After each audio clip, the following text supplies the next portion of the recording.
Babybel with rice po. Ang nag-comment ay si Joynel Santos Estigoy. Hi sa'yo.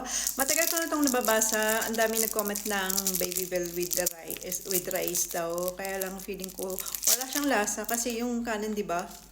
Wala naman siyang lasa. Tapos ang lasa naman nitong Babybel ay lasang gatas lang na medyo saka cheese na medyo maalat ng konti. Ito wala siyang flavor. Original ano siya, Babybel. Meron kasing ibang flavor ng Babybel. Merong Gouda, merong mozzarella, merong cheddar, merong Emmentaler.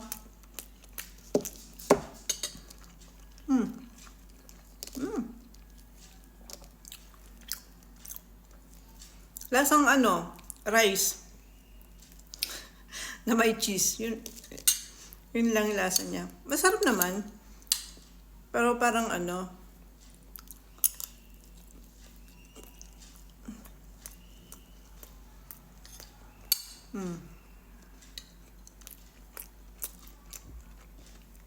Parang boring yung lasa niya.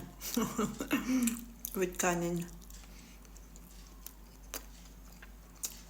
Ang masarap yung ulam, yung gatas.